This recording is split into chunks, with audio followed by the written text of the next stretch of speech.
Welcome into Minnesota Vikings Now. I am Tom Downey. Here's what's coming up on today's Rumors Roundup show with some news. We have the latest on Brian O'Neill that, well, you'll see what I have to say on that one there. Potentially trading for Hunter Renfrow, the Raiders wide receiver who appears to be on the block to an extent, and the possibility of signing cornerback Marcus Peters because the Vikings still really need cornerback help.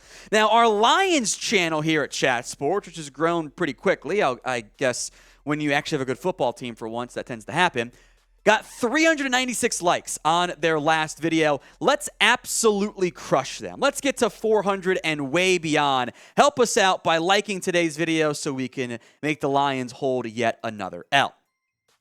We begin with Brian O'Neill. The report, and I'll hold off on that front. But the report from Darren Wolfson is he is ahead of schedule from a partially torn meniscus, and the hope is he's ready to go for week 1, which is kind of my problem. A, you have never once heard of a player who was not ahead of schedule in their rehab. Even if they are way behind, they're ahead of schedule. It doesn't matter what they actually are. Every player is ahead of schedule. And if it is a partially torn meniscus from week 17, you should totally be ready before week 1. I'm almost worried that it's just the hope that he's ready for week 1. Like, he should be ready way before week 1. I get he's an offensive lineman, it's a knee, etc.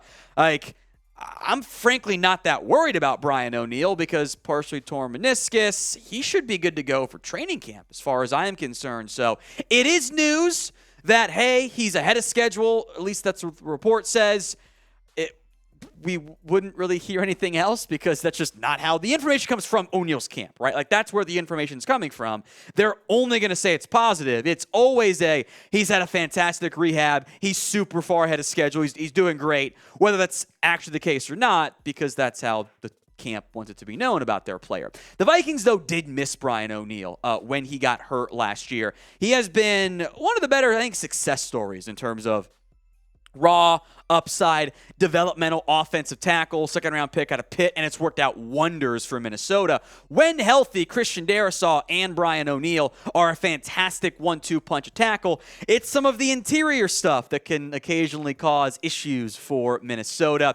ESPN's win rate, metrics, not the best. 57% in pass block, 71% though in run block, so big difference there. That's how football tends to work. I'm looking at you, Ed Ingram, as a big reason why. Some of the inconsistencies from Ezra Cleveland, from Garrett Bradbury as well, but I think the Vikings offense line was much steadier last year than some of the issues they've had in recent years, which should be the case when your entire starting offensive line is a first or a second round pick.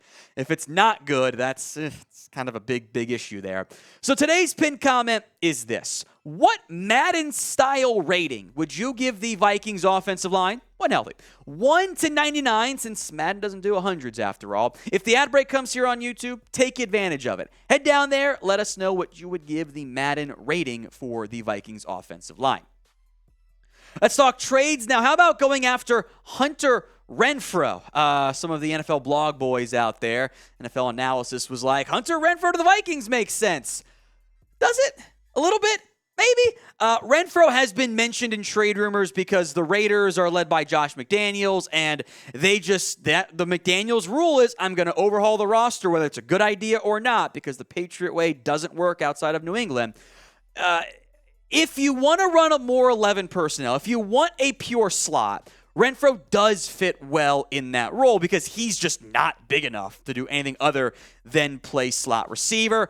I think you would still be able to mix in Justin Jefferson in the slot. I mean, we saw the Raiders do it, right? The Raiders still were giving Devontae Adams slot reps along with Hunter Renfrow. There's a way to make that work. It's a matter of, okay, which Hunter Renfrow are you getting in a trade with the Minnesota Vikings?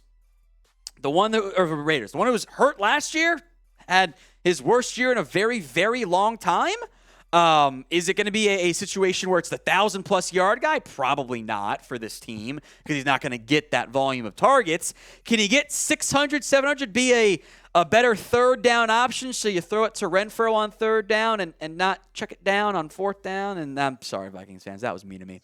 Renfrow's eye and Patrick's going easy in my ear. It's fair. That one was probably over the line. I apologize, but it did happen.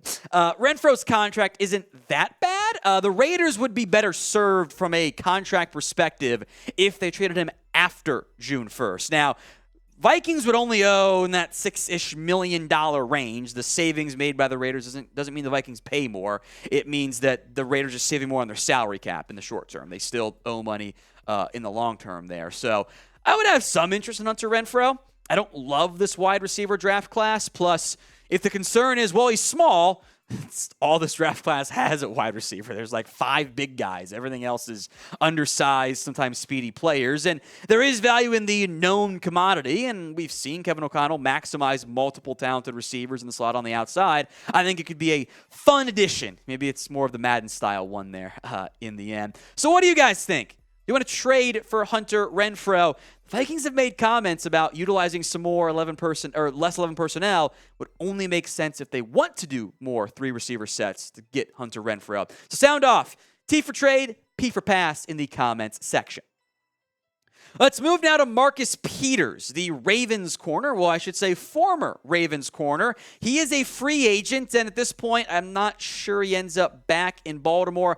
I also don't know how much more he really has left in the tank. But if you're looking for someone who, even at his advanced age, I think can still do some man coverage stuff for you and offers the playmaking ball skills that we know the Brian Flores system has valued before, like an Xavier Howard, Peters does fit that mold because Xavier Howard's kind of the younger version of Marcus Peters these days. And I don't think Minnesota is necessarily in the spot where it's just like, we don't need a corner, because they desperately do need a corner. Right now, it's Byron Murphy, who I still wonder if he's going to get a lot of nickel reps for this team. Caleb Evans, Andrew Booth, Tay Gowan, Kalen Barnes. I could put some fake names up there, and you wouldn't have any idea that I was lying, because it's just a desperately thin room in terms of reliable starting talent, even depth as well. Crazy hot take here. If you're Minnesota, if you just took a corner in every round with few picks, it's not the worst idea ever. Of course, they're not going to, but kind of need the bodies there at this point. So Peters is not what he was in his prime, however. This is not the same ball hawk, elite playmaker that was once among the better corners in the NFL. He's now a number 2 at best. He also brings one more thing that this Vikings team doesn't have at corner, and that's veteran depth. Byron Murphy is on his second contract. He is the old guy in the room, and he's like 25 or 26 years old. I'll double check that math for myself here, but like Byron Murphy is not the experienced veteran leader. He's 25 years old, so I nailed it. Peters would give you some veteran presence that I think would be beneficial to this Vikings team. So what do you think? Would you sign Marcus Peters? Y for yes, N for no. Go ahead and vote for us in the comments section.